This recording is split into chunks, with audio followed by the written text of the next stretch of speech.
Tony, thank you. And hey, folks, first week of Phoenix this morning, and welcome to September 9th. It's starting to warm up out there a little bit from overnight, and that's good stuff. So the summer, I think, is winding down. So we're going to start talking about different elements, and we're first off going to visit. I'm going to share a page, and it's going to show the Phoenix website. So if you're looking in from the outside world, that's pbex.ca. So pbex.ca. And if you're a business and you want to, or you're thinking of starting a business, come on in, visit us. So let's scroll down and see what's happening. Member of the week, oddly enough, Josh Lamb. Woohoo! Josh's picture right now is more kind of an up view, but I'm sure that'll get sorted out ever so shortly. And if you want to know more about Josh, click on the video. He provides great tech support, whether you're doing a small business or you're in enterprise mode. You want to connect to us on this Zoom?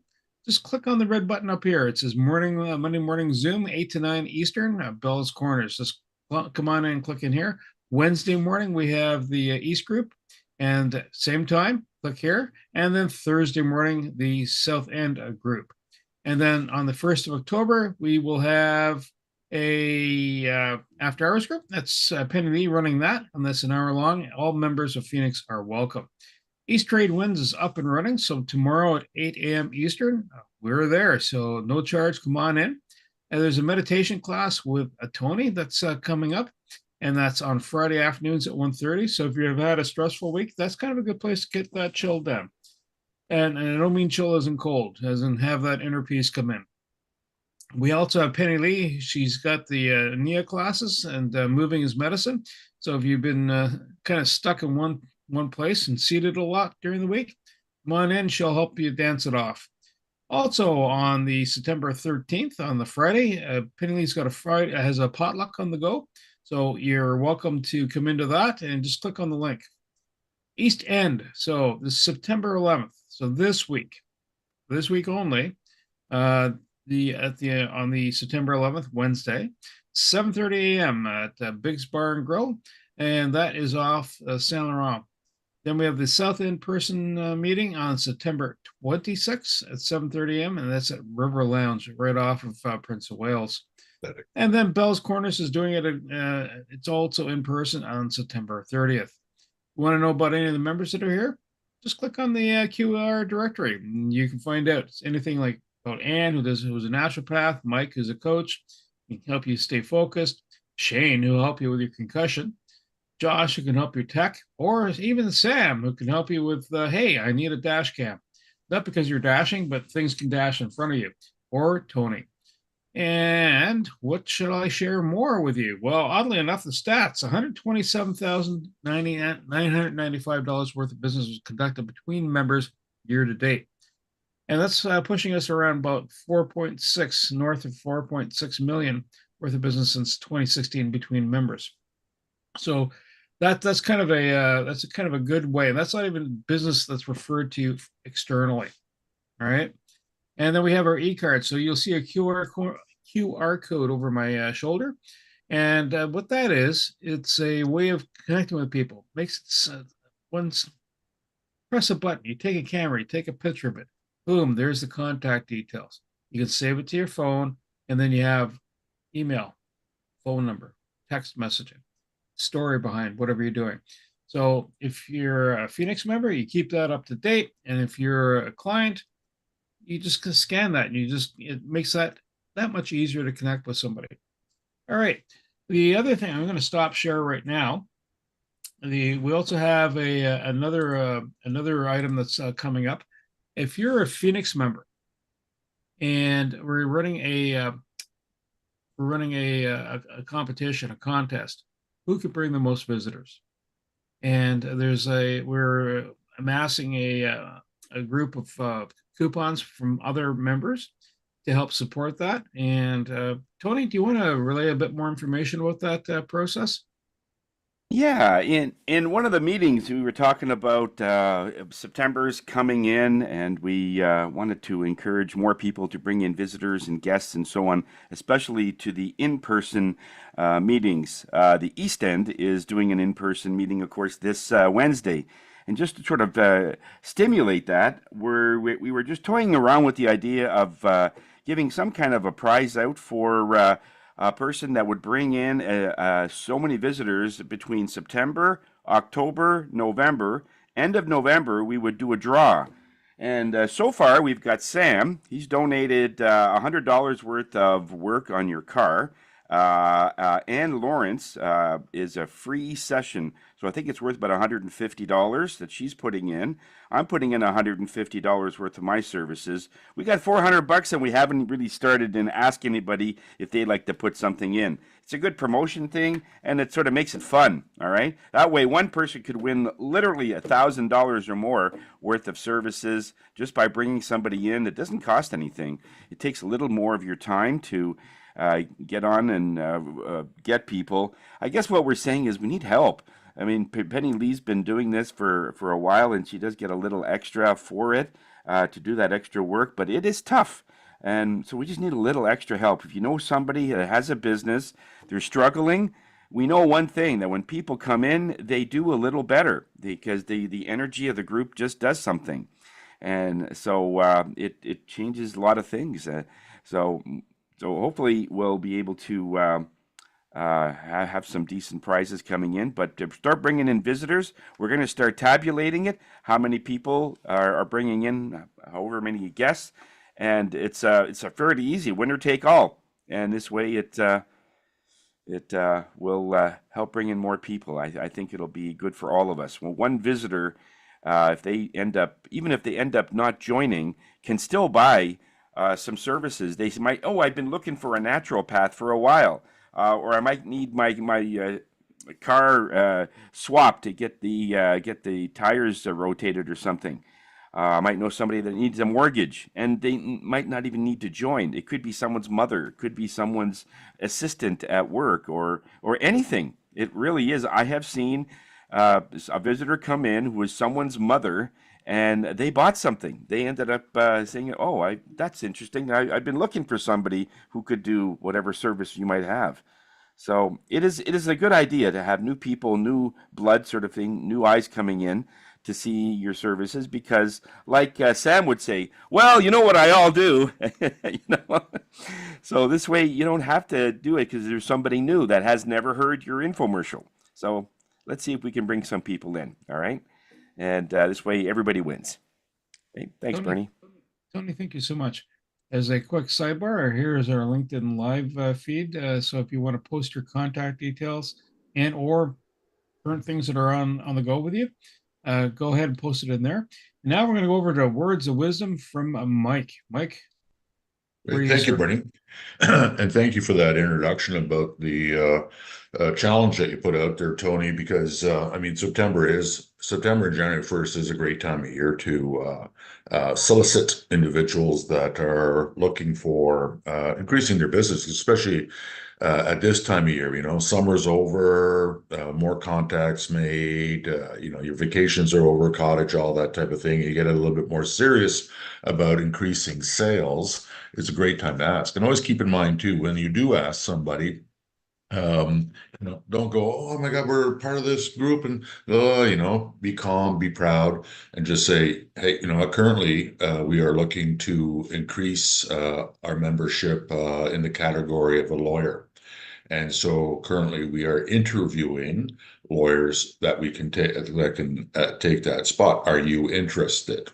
And if they come back with, no, I can't, or my schedule, or what have you, then you can give them the options of that. If they're still not interested, well, then, you know, just say, you know, do you know somebody in your profession that would be interested in taking their spot so that we can give them business?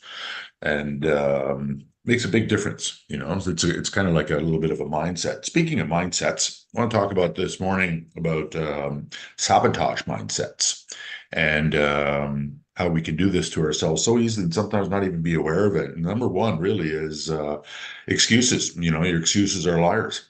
Your doubts are thieves. The more times in a day that you rationalize why you can't become all you wish to be, the more you will hardwire the neural circuit that in your brain that you believe that.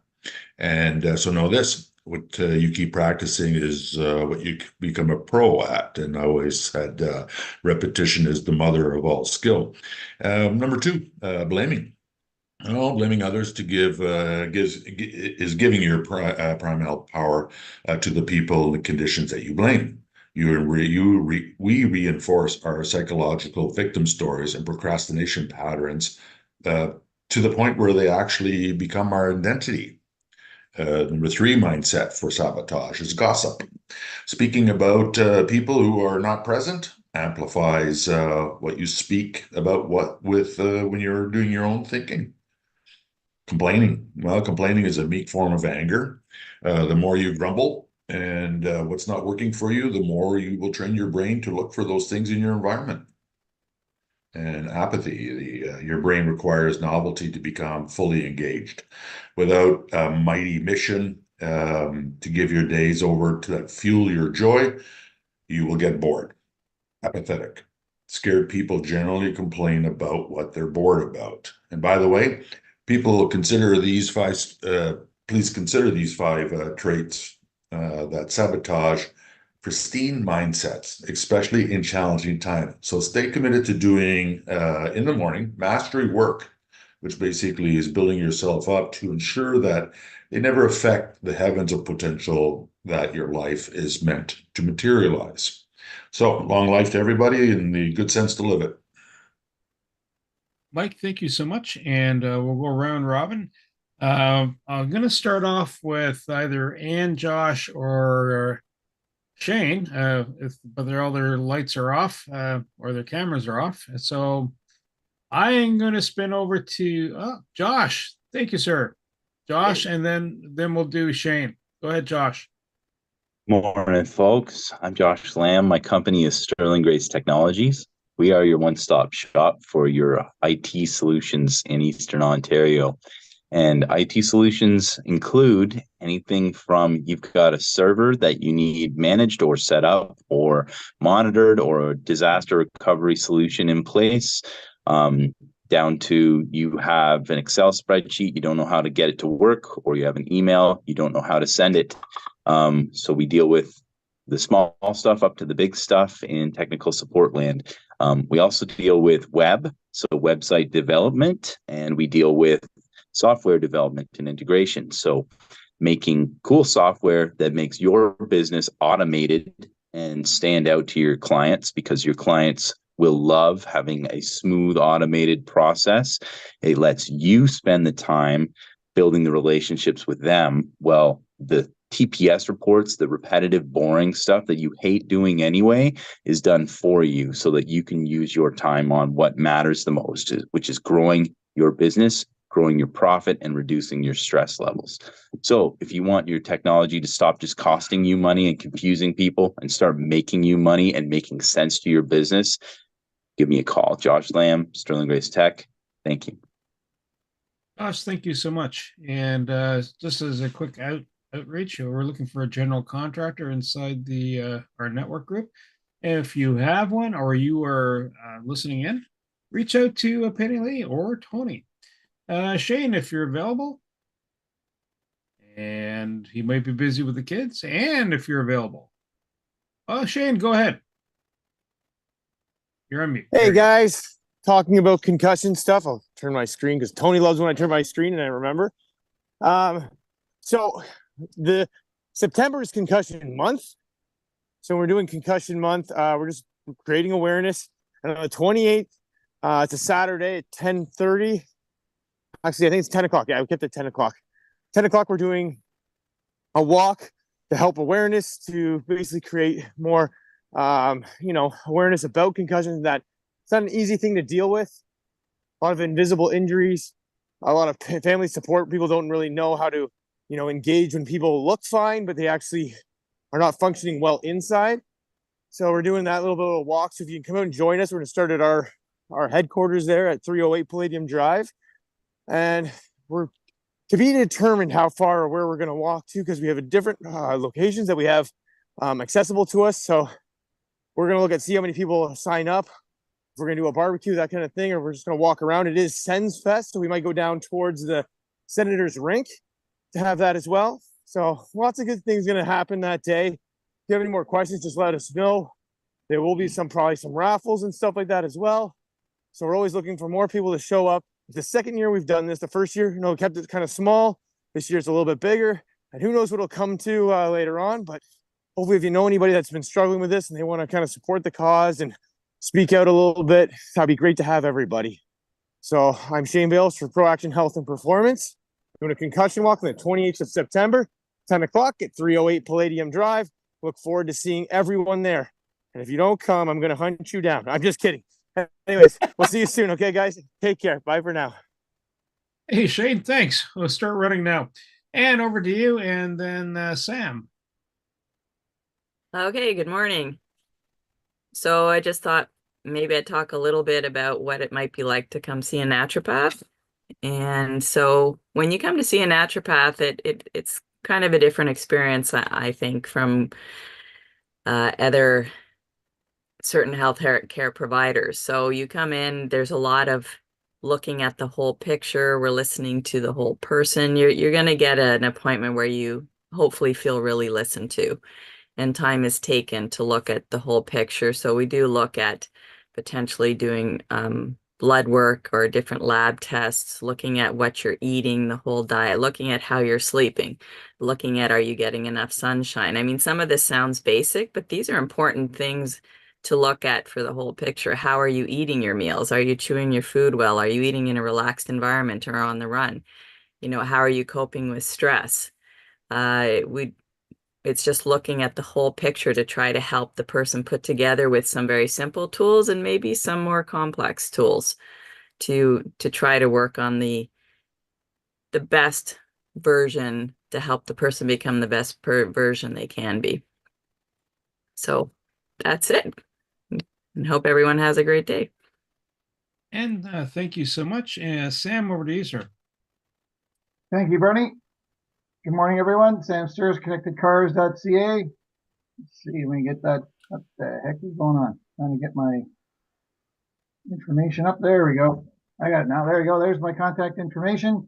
As Bernie mentioned there earlier, I do dash cameras, just like this one here is an example. And what's unique about my services is that I connect the dash camera right to the fuse panel of the car rather than plugging into a power outlet and wires hanging down. Make it nice and neat, no wires hanging down, clean behind the rearview mirror so it's not in view of your eyesight when you're looking out the front windshield. That's what I do. I do other things, minor repairs, oil changes, brake jobs, things like that. And well, this weekend, if you haven't noticed that the temperature had dropped considerably, and I even saw some pictures of snow falling in northern Ontario. And that reminded me that pretty soon you're going to need to put your snow tires on your car. So that's what I'm going to be talking about on Wednesday, about snow tires. And well, I'm going to bring this little device here, a depth gauge. I'm going to talk about issues with tires in general and specifically snow tires. Because, well, I had more than one occasion where people have come to me and said, I put my snow tires on, and when the place where I store them, put them on, they told me I needed new tires. That's pretty late to find out that you need snow tires. So before that happens to you in November, you need to find out whether you need snow tires ahead of time. So you can actually get a good deal and you aren't fighting over the really lousy snow tires come November and December. So that's what I'm going to be talking about on Wednesday. And I invite you, if you can, to the meeting on Wednesday, the East End meeting, and I'll have some examples for you there. Sam Sturs, connectedcars.ca, today's mobile electronics without the cost of a new vehicle, and lots more. Sam, thank you so much. And Jacqueline, then Mike. Go ahead, Jacqueline. Perfect. Good morning, everyone. I know I took a long, deep breath. I lifted my shoulders and I took them back and I released them down because this weekend was the time to make tomato salsa. And so I didn't feel the need to buy it at a store. I thought that it made sense for me to grow my own. And I found it incredibly interesting as I looked at what we brought in, the tomatoes, the peppers, the salt, you name it, we had it. And as a mortgage specialist, as a mortgage agent, that's exactly what I do for my clients. Let me help you find the ingredients for the best salsa you'll ever make. So when you're looking for strategies for your mortgage money, you need to contact your mortgage honey. Jacqueline, thank you so much. Your mortgage Sure. salsa. Mike, over to you, sir. Thank you, Brittany. Mike here from We Care Focus, Distracted and Defensive Driving Safety Education. Distracted driving, along with mental health, is now the number one societal concern that we do have in our communities. And I mean, you guys are all seasoned drivers. You get it. I mean, it's getting worse out there, right? You know, it's just like horrible, horrible, horrible as far as distraction goes. And even according to MTO, Ministry of Transportation, 8 out of 10 accidents are caused because of distracted driving, and texting is still number one.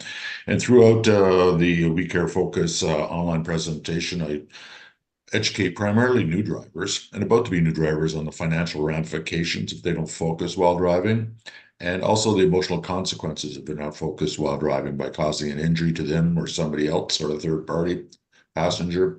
And what could be in jeopardy for a new driver? Well, their freedom to and privilege to drive, their safety, mental health, well-being, their personal finances, their personal relationship with their parents, friends, their community, all could be in jeopardy. And it's important to know that the education, it's strong. It's a strong education because it's very serious business, but it's not to make the new drivers paranoid, but more proactive and prepared. My hope is that when they take the 60-minute online, they get some good insights and that they can apply to their driving habits, which will mitigate them causing an at-fault accident. And that's one that's themselves. Good referral. You know, a mom and dad that's nervous about their new driver in the family, I suggest big time call me, tell them, give me a call, and steering you straight. Mike, thank you so much.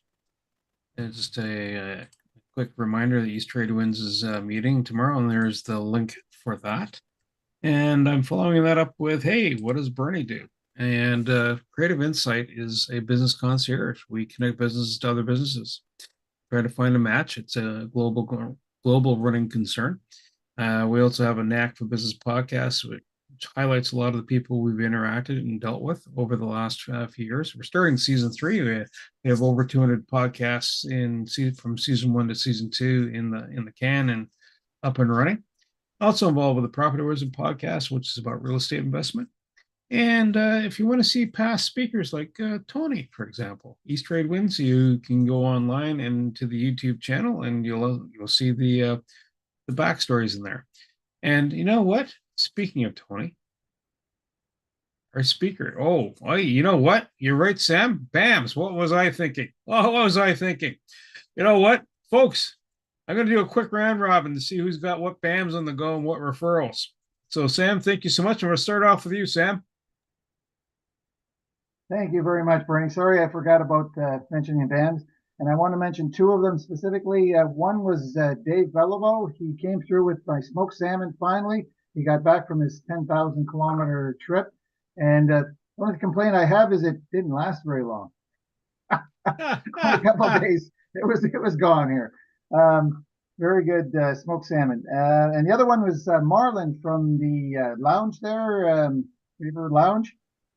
He gave me a referral to one of his employees, and did a dash camera for them. So it was very nice of Marlon to do that, and I was able to install a dash camera for one of his employees.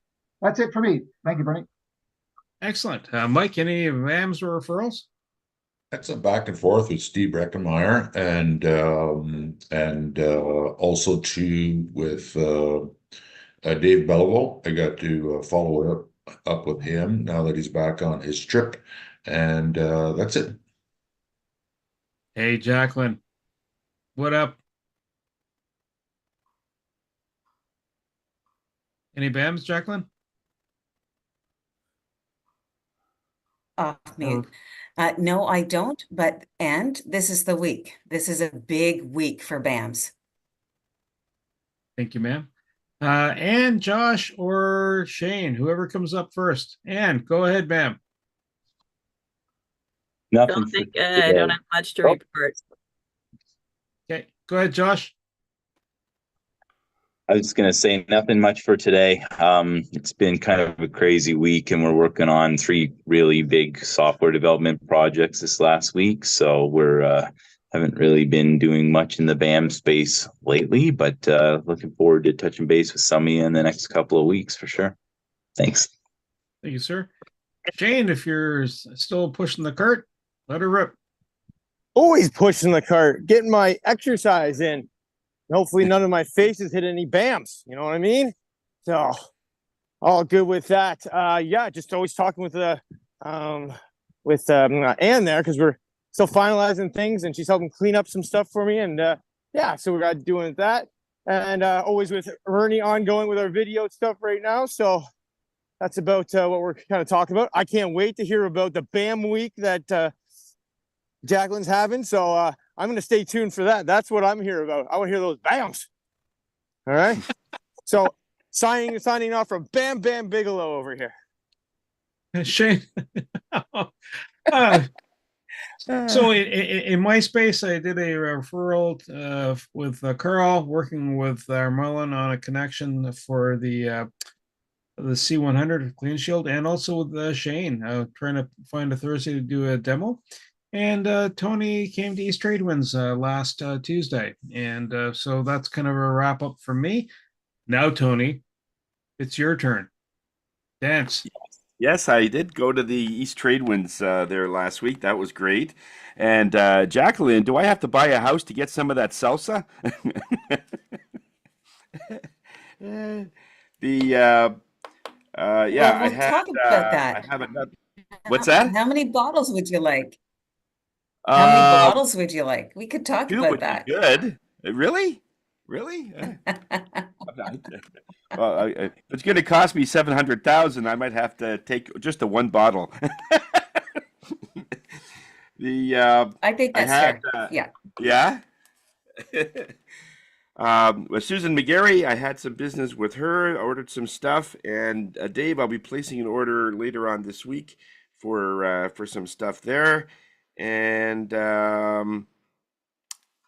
I have some work for Josh over the next couple of months. I'm working out something in a couple of months that I'll be talking with Josh about. So I'm not going to even make a note of it, but I'm going to give Josh a heads up that something's coming there. I'm working on something that will be good for a few people here. So that'll be good. All right. All right. So let's. One thing I wanted to mention that I am over the top happy that Anne sort of amalgamated with Shane, because it really brings a lot of their services. They work on the same type of thing, but in a different way. In that way, Anne can talk a lot about the natural stuff that she's bringing into health, and Shane does his thing when people have already injured themselves. So there's what's happening and what's the preventative stuff. But where I come in is a lot before that. So I want to talk a little bit about the language of the body. Way before you hurt yourself, way before an accident happened, way before anything happens, we have a thought. We have various things that are coming in our heads. And so I want to talk a little bit about that part of it so that we can get an idea and appreciate what the little thoughts you have and where that it ends up. All right. So let's let me get that going. All right. Okay. It's called the language of the body. Now, what does that really mean?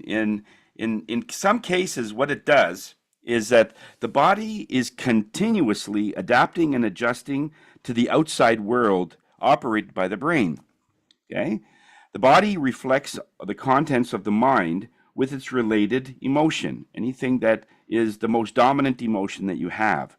The key parameter in all this is the maintenance of a healthy body its effect on the immune system and controlled by the brain and the thoughts and emotions surrounding it. Okay? So wherever, whatever it is going on with your conscious is continuously affecting the body in some way. Your body mirrors exactly what your thoughts and perceptions are. The key to this is to learn the language of what your body's trying to tell you based on the sores or the pain that you have, and it speaks to you in its own way.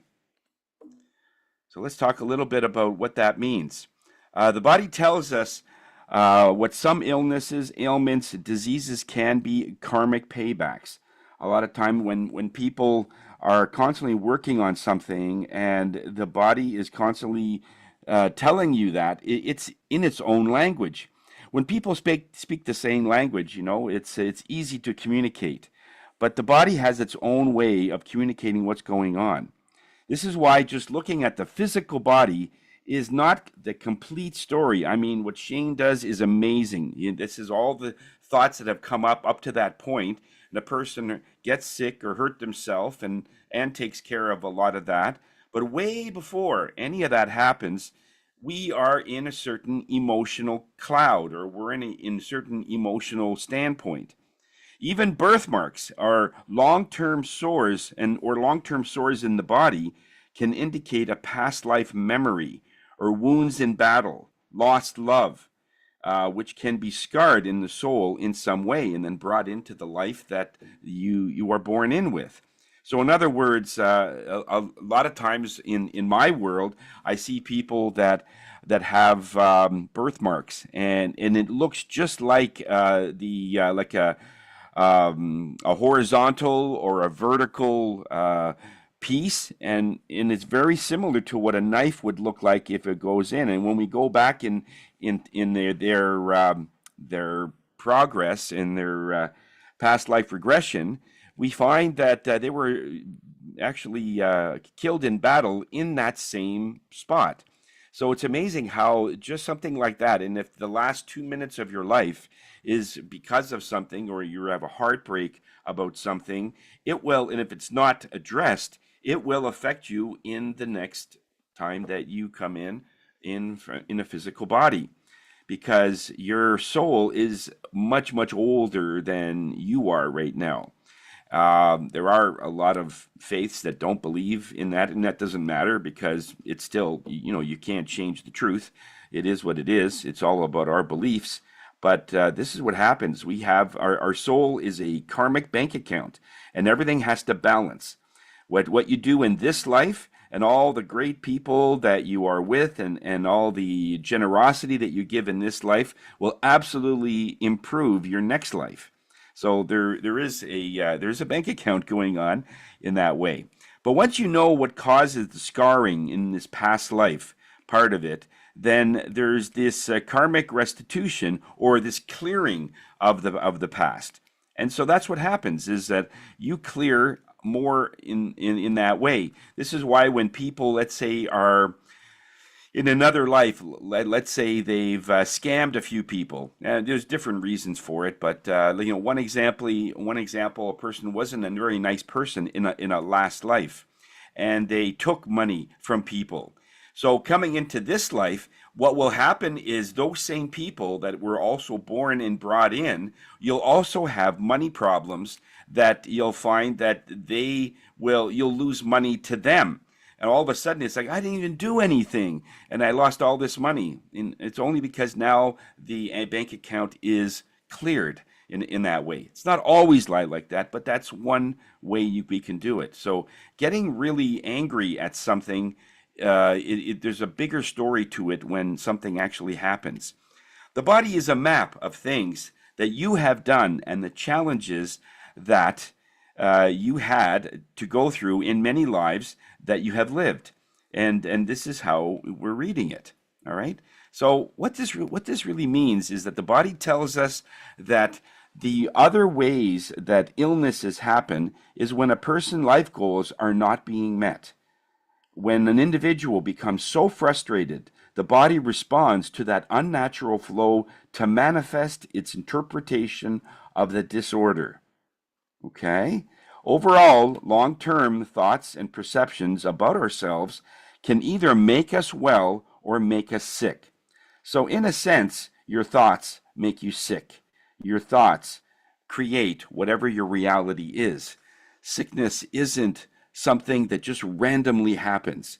Why is it that you can get a person, two people that can go into a hospital, and one person would be just so scared of getting infected. They're wearing a mask. They've got so many precautions. They wash their hands so many times. And when, a couple of days later after leaving the hospital, one person gets sick, that's the person that was fearful, and the other person just walks in, la-di-da, no problem. Like Mike would come in and everything's cool, and he would be fine because his natural immunity is connected to the thoughts of the fear of getting something. If there's no fear, then the body will reject whatever would come in, even if he would actually breathe something in that is harmful, he would just breathe it out because it would be rejected. So it's all based on fear in that sense.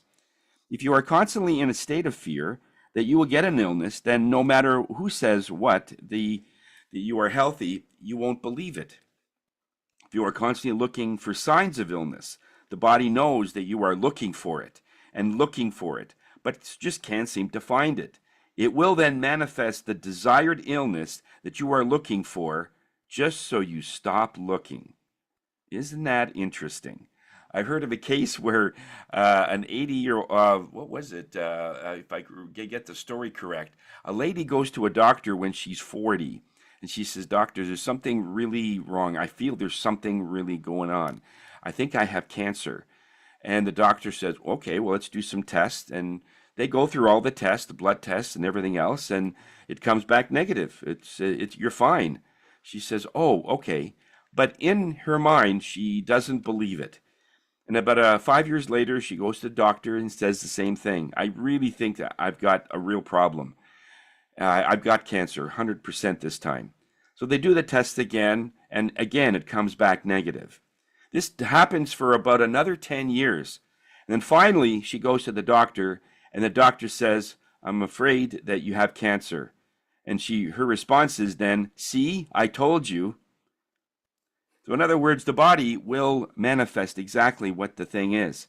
So let's talk about actual organs and actual things that happen to the body as we go through this. The body stores heavy emotions to protect you in short terms. In other words, any heavy emotion you would have with fear, just because you're scared of something, it doesn't mean you're going to get sick. This is long-term fear. Like, 10 years, 15 years, or many, many years. Short-term fear, like, someone's going to break into my house, or the furnace is going to blow up because it's not perhaps optimal, that doesn't affect much. But what happens is the anger weakens the liver in this case. So in other words, if you are angry, that's the organ that has basically volunteered to hold that anger, okay? And the body is not equipped, though, to store these energies for long periods of time. It's good for short periods because this is why it's important to do yoga with Jacqueline, or to do some kind of meditation, to do something to keep that energy at bay so that it's a constant release. It's like a pressure cooker.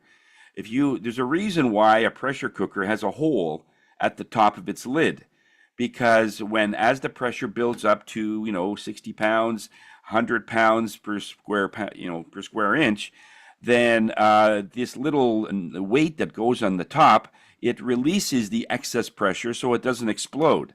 You can only imagine if there's no hole, and the pot is left to continually have more pressure and more pressure, and eventually steam is so powerful it will explode anything. Every organ in the body has a job of absorbing a different form of low vibration emotion, guilt, fear, whatever it is. And the longer the emotion is left in that organ, it weakens that organ in its way. Grief, in this sense, it weakens what we call it the heart chakra, but that also includes the lungs because it's in the same place. Worry, it weakens the stomach lining, and the stomach itself is actually very, very thin But if any kind of worry would do that. Again, if you're worried about your kids, for short term, it won't really affect anything. But over a period of 20, 30, 40 years, if you're constantly worried about everything, it will start affecting your stomach. So that digestion will come in. You'll be more susceptible to ulcers. You'll be more susceptible to just all kinds of things regarding worry. The stress, of course, weakens the heart and it weakens the brain. And stress is just a natural thing. There are good stresses, having good stress. If someone tells you that you can't do something, that could be stressful. But then you turn it around and you say, oh yeah, watch me. And then you prove them. Not that proving is a good energy, but over a short term, that's okay to be able to show that, I told you I was right. And so that one's okay. Fear weakens your kidneys. So people that have a lot of kidney stones, anything to do with your kidneys, the way the kidneys filter out everything, your fear level will definitely affect that. The body stores energy that you are always trying to prove something. The body will store that. And what does that mean? Judging your body when it knows it's beautiful. So when you judge your body and thinking that, oh, I'm fat, I don't look very good, I don't want to be in a crowd, your body's not agreeing to that. So then it will sort of relay its language to you in the way that it's trying to disagree. So this is where you're going to get more acne. In other words, if you look at yourself in the mirror and you don't like, those are the ones that the body will show itself that it agrees with you by giving you more things that will make you more, your appearance won't be as great. So you'll have more acne, you'll have more lines and wrinkles on your face, you'll have more of everything else. Okay? Anger is the punishment you give yourself for other people's conduct. I got that from a monk. So if you are constantly angry, that is basically your own punishment for other people, what they do. Worrying is trying to manifest something that you don't want. I'm worried that I hope I don't have an accident. I'm worried that I hope the kids are going to be okay. These are things that you don't want to happen because you don't want to manifest it. But that's exactly when they happen. When things go wrong is when you are constantly worried about something. The outside circumstances want you to be correct, want you to be right. So it's going out in that area. So just think of the opposite, basically. Fear is an expectation that you don't want, but you feel that you've earned it. I read that as a quote the other day. So basically, the 10 different ways of letting stuff go is let go of comparing yourself to other people. You are absolutely unique.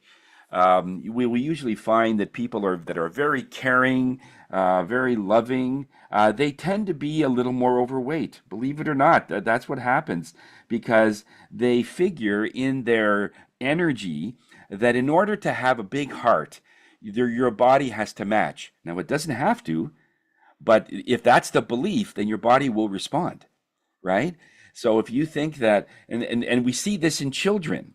I heard of this one story where a child was looking over a balcony on the 3rd floor, and her grandmother and this little child on the balcony were looking down, and they were looking at an older lady, or two ladies in a garden.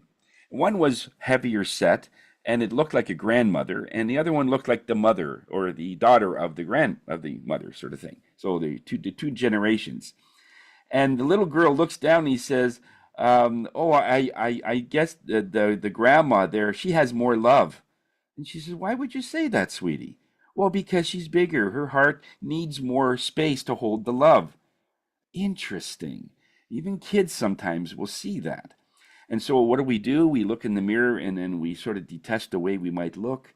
Not that it might happen, but if we do, then it tends to perpetuate that. But the body then agrees with it.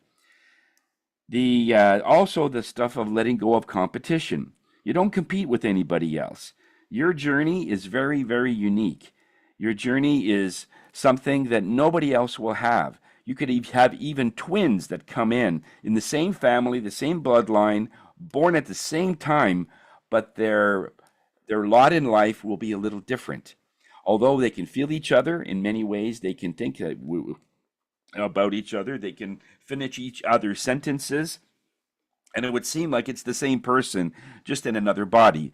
But it is not. They have different destiny paths. They have different ways they're going to do things. This is why one of them wants to be an artist and the other wants to be an architect. So it's very different that way. Let go of judgments. It's easy to judge when we don't think that we measure up. We don't think that we're enough. So we judge, well, I don't have enough money because my neighbor is making so much and it's less for me. Well, that would be like saying I have to be sick so you could be well. It doesn't make any sense. Everything is individualistic. Everything is the way that it is. So judging people is just simply shows where the other person is in their standpoint of how they see themselves. You let go of anger. I think it's easy to say. Anger management classes are probably one of the worst because it's telling people to hold their anger in. And that's what you should not do. Instead of holding the anger in, look at the anger and ask the anger, what are you angry about? Whenever people come to me and they are full of anger, I don't see an angry person. I see an angry energy that they are holding on to. And then when we start looking deeper into it, it's something that they are holding. Maybe it was a lost love. Maybe somebody left them at the altar. Maybe someone crossed them and they never let go of that anger. They had that spite, revenge, whatever, and they're angry about what happened. And in doing that, you're actually weakening yourself. We already know that anger really hits the liver in a bad way.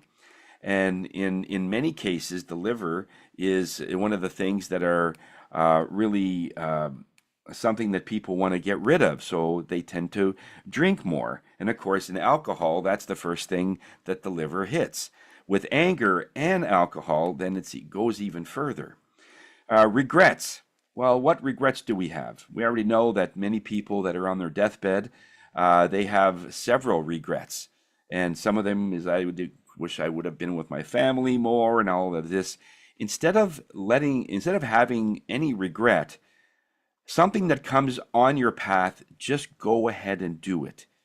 In other words, if you're meant to go to another city and start a job or start a new business and it's very uncomfortable for you, instead of getting all upset or being stressful that you have to start something that you really are not in the comfort zone, especially these government worker that really wants to start their own business, well, they should start looking at talking to people like Josh, like Mike, like myself, like Penny Lee. In other words, there's a lot of people that are in that industry that could help you bring yourself up to speed so that you could be in whatever you need to be and then do what you want to do. That way, there's no regrets.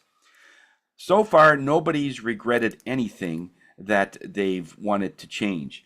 I read this quote recently, and it was all about fixing your mistakes, regretting all the things that you did. And the quote goes that if you had the ability to go back in time and fix all of your mistakes, you would not exist. It's interesting that, in other words, everything you are today was because of the obstacles and the things that happened along the way that made you as strong and as healthy and as everything that you are today.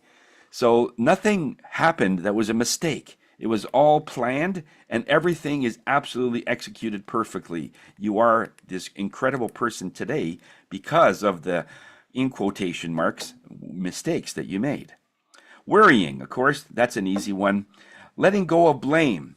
This is a real killer when it comes to being free. If you want to get yourself into a cage, into a mental prison, start blaming everybody. Mike mentioned it this morning, and it's very, very appropriate. Blaming is one of those things that it actually creates the evidence that you are not powerful. I could be more powerful if my parents would have taught me more about myself, or if I would have been, hugged more, if I would have been told that I was enough, if I it isn't about any of that, because there are some people that have received absolutely everything in life, and they end in life empty and alone. We see this people that have a trust fund. You show me a kid that has a trust fund, and I'll show you someone that's been mentally and emotionally bruised, and disabled, because there's no obstacles in their mind. There's no obstacles that they ever have. If they're given a car at age 16 and they crash it the next day, they get another car the next day. What have they learned? In other words, what kind of person are they going to be? Well, they are so connected to things, they are going to abuse and use people. It is better to be able to use things and be able to worship and love people, rather than love things and use people. That's what ends up happening when we tend to blame in that way. Guilt is another one. Is when you do something, you say, "Oh, I should have done something different." No, exactly what you chose was what you had to choose. Even if it goes down a dark alley, even if it doesn't work out very well, the fact is you chose it, you stand by it, and appreciate it, because all those decisions you made that didn't work out, that's again why you turned out the way you are today. It built you. You had to choose that, even if it didn't go in the right direction. Let go of fear. Have a proper belly laugh. This is a great one. Have at least one belly laugh that you're crying. So stick around with Mike more often. It's every time I meet him, I always chuckle. He's always got something great to say in that way. I get it. This is okay. I'll make it go a little fast here. Getting close to the end of the hour. If someone feels that they don't love themselves, okay, this is if you don't feel that you are valued, if your body agrees with or doesn't agree with some of this stuff, then you always feel that you have a lack of abundance. Yeah, you're lonely all the time. You're a lack of ambition. You feel get this state of hopelessness. You feel like you're a victim, that the whole world is against you. Abandoned. You feel like nobody wants you. You might be even adopted, and you think that why would mom give me up? I mean, that was so terrible. Only to find out later in life, because she couldn't afford anything, and she cried, and she went to the adoption agency 15 times before she gave you up, because she just loved you so much. She knew you could have a better life with someone else, and maybe they could reconvene and revisit at a later date when you are better. But she just could not take care of you. But people don't see that. They just see that they're abandoned, and that's all there is. Hate, greed, and hostility is part of that. If you think you're rejected by God, all these things your body will disagree with in some way in your body. Okay? There's a little more there, but that's all I think we have time for. But I just want to end with one thing. If we take an actual specific example, something that we all know, Shane deals with this all the time. Let's talk about concussions for a second. When a person has a concussion, the energetic reason for that is that their whole life they feel they had to fend for themselves, that everything has been overwhelmingly, okay, here, just do this. And they were very, very uncomfortable. They were never given the tools to try to cope with some of this stuff. And they just feel totally overwhelmed. I mean, really overwhelmed. It's like brain bruise, and that's what happens, is they actually manifest getting a concussion. So once it comes in and the people realize, the person that got the concussion, they realize that, okay, I got to start managing this. And some of the things that I think is genius that Shane does is a lot of the things that he does has something to do with coping with your present reality. In other words, start taking meditation or look at things in a different way, that some things that are overwhelming, you're always trying to please people, and it's just too much. You start cutting those things out. When you start cutting out the things that were overwhelming, you'll never get a concussion again. Okay, so in some way, sometimes a concussion is a wake-up call to saying that, look, you're overwhelmed. You need to start cutting away a few things that are just too much for you, because there's some people that are not overwhelmed, but they rarely get hit in the head. Okay, so and there are some various exceptions to this, but the energetic part is we create our reality through our body, and the body is trying to give you the language that it knows, but we don't think they are talking to us. So for a lot of people, many people, we think it's random. It just happened to our body. Things are just the way they are, and it isn't. It isn't. It's something that you can absolutely prevent, and it's something that you need to just to work on. I hope this was helpful. Thanks, Bernie. Are there any questions for Tony? Okay, I'm just going to give us the quote for the day. The only place where success comes before work is in the dictionary, and that's from Vidal Sassoon. Okay. Okay. Thanks, Tony, for your presentation. Great as always. Everybody have a great week. Yeah, thanks, Mike. Thanks, Mike. Well, thank you.